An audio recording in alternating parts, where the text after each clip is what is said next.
Video শুরুটা দেখে নিশ্চয়ই বুঝতেই পেরেছেন কোথায় এসেছি। একদম ঠিকই ধরেছেন। কিন্তু শুধুমাত্র একদিনের জন্য সপরিবারে চললাম পৃথিবীর সব থেকে বড় মন্দির মায়াপুর ইস্কন মন্দির ভ্রমণে, the temple of Vedic planetarium. মায়াপুরে এইবারের আসাটা কিন্তু আমার কাছে একেবারেই প্রথম নয়। আজ থেকে প্রায় 4 বছর আগে কিন্তু আমি এসেছিলাম। তখন বয়সটা অনেকটা কম ছিল ঠিকই, কিন্তু কেন জানি না একটা আলাদা শান্তি মনটাকে ছেয়ে গেছিল। তাই আবারও দ্বিতীয়বারের জন্য চলে এসেছি এখানে।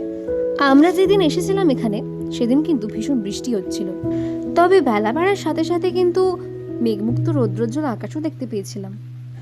চলুন এবার আর সময় নষ্ট করবো না, আপনাদের একটা জায়গা দেখাবো। চলুন, ওই যে ডান দিকে দেখুন একটা সাদা রঙের স্কুটি দাঁড় করানো রয়েছে, তার পাশে দেখুন গৌরাঙ্গ কুটির বলেও লেখা রয়েছে। 4 বছর আগে যখন এসেছিলাম আমরা কিন্তু এখানেই ছিলাম। ভিডিওর ওইদিকে আমি আর মা ওই কথাটাই আলোচনা করছিলাম। এরকম আরো অনেক কিছু দেখাবো ঠিকই, তার আগে চলুন দেখে আসি সামনের ওই প্রবেশদ্বারটা। দেখেছেন কেমন ভিড়? আসলে উইকেন্ডে গেছিলাম তো একটু তো ভিড় হবেই। এই প্রবেশদ্বার বরাবর সোজা চলে গেলেই ডান দিকে দেখতে পাবেন ইস্কনের প্রতিষ্ঠাতা ভক্তিবেদান্ত স্বামী প্রভুপাদের সমাধি। বাইরে থেকে এটা দেখতে সুন্দর লাগছে ঠিকই, তবে আপনি যদি ভেতরটা একবার দেখেন, কথা দিতে পারি এই সৌন্দর্যতা আরো দ্বিগুণ হয়ে যাবে। কিন্তু দুর্ভাগ্য, কি করি বলুন, কারণ অন্দরমহলের কোনো রকম ভিডিও ফুটেজ আমি নিতে পারিনি। কেননা ওখানে প্রবেশের পূর্বেই আপনার জুতো এবং ফোন সংগ্রহ করে ওনাদের কাছেই জমা রাখতে হবে। দুপুরবেলার খাঁ খাঁ রোদ গায়ে পড়ছে ঠিকই, কিন্তু তার সঙ্গে মৃদুমন্দ বাতাসও দিচ্ছে। এক অন্য রকম পরিবেশ। ভিডিওতেও আশা করছি আপনারা বুঝতে পারছেন, চারিদিকে সবুজ আর সবুজ। আগের বারে কি হয়েছিল জানেন তো? আমরা এখানে এসেছিলাম ঠিকই, কিন্তু ভেতরের ওই মিউজিয়ামটা আমরা দেখতে পাইনি।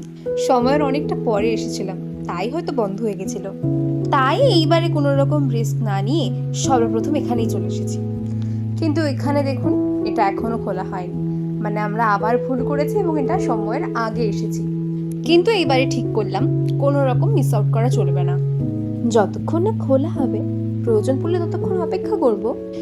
ডান দিকে দেখুন ওখানে প্রবেশ পথ বলে লেখা রয়েছে না বড় বড় অক্ষরে, ওখান থেকেই সমস্ত ভক্তরা ভেতরে লাইন দিয়ে প্রবেশ করে।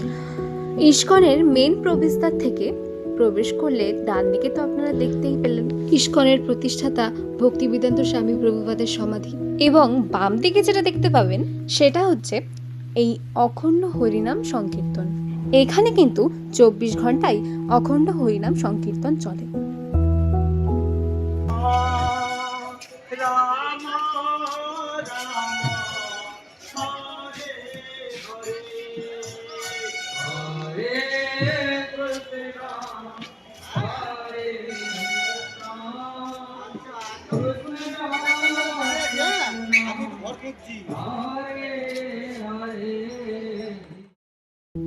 চলুন এবার আপনাদেরকে দেখিয়ে দিই আজকে দুপুরের ভোগের কুপনটা কোথা থেকে সংগ্রহ করেছি। ইস্কন মন্দিরের প্রবেশদ্বারে ঢুকেই একেবারে সামনেই এরকম কিছু ভবনের নাম লেখা রয়েছে। খুবই অল্প সামান্য টাকায় আপনারা কিন্তু সুস্বাদু খাবার পেয়ে যাবেন এখানে। প্রথমবার যখন এখানে এসেছিলাম সারাদিন নিরামিষ খেতে হবে বলে আমার ভীষণ রকমের একটা আপত্তি ছিল, বাইরে ঘুরতে এসেও নিরামিষ। কিন্তু বিশ্বাস করুন দুপুরে ওই নামহট্ট ভবনের প্রসাদ গ্রহণের পর সত্যি সত্যি মনে হয়েছিল জীবন সার্থক। এখানকার ভোগের স্বাদ অতুলনীয়। চলুন এবার একটু ঘুরে আসা যাক ইস্কন মন্দিরের ভেতরকার মার্কেটে। এখানে একটি দোকান রয়েছে যেটি গদা ভবনের একেবারে সামনে।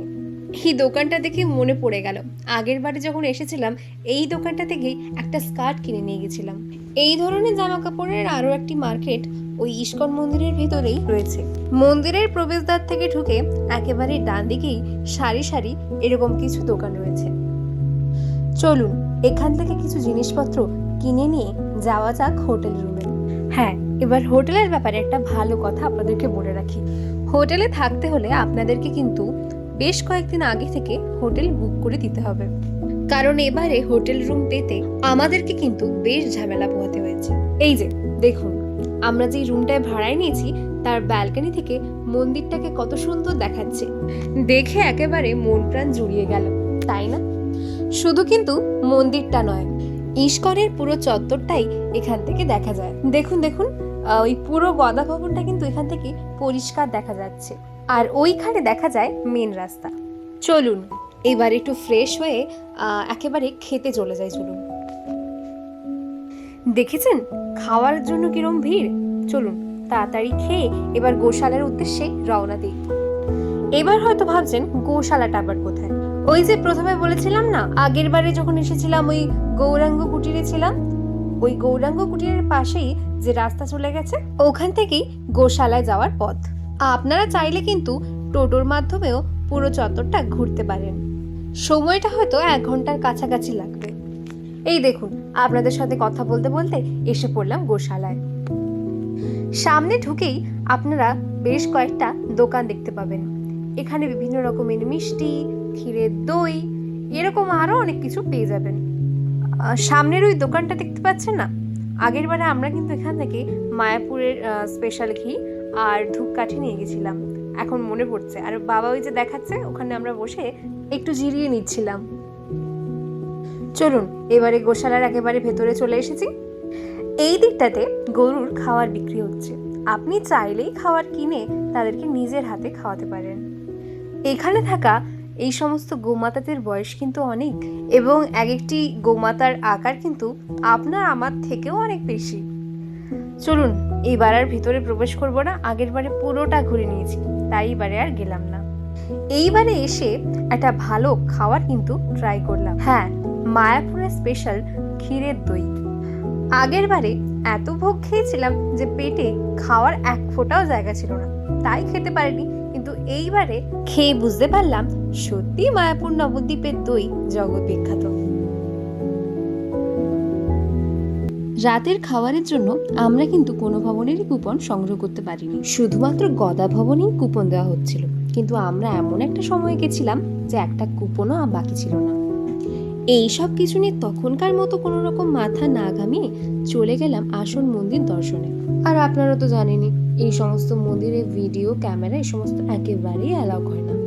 তাই এই সব কিছু স্কিপ করে একেবারে চলে গেলাম ওখানকার পাপড়ি চাট ট্রাই করতে। সত্যি কথা বলতে আমি ভেবেছিলাম হয়তো খুব একটা ভালো হবে না, কিন্তু ওখানকার পাপড়ি চাট আমাদের এখানকার পাপড়ি চাটের থেকেও অনেক গুণে ভালো।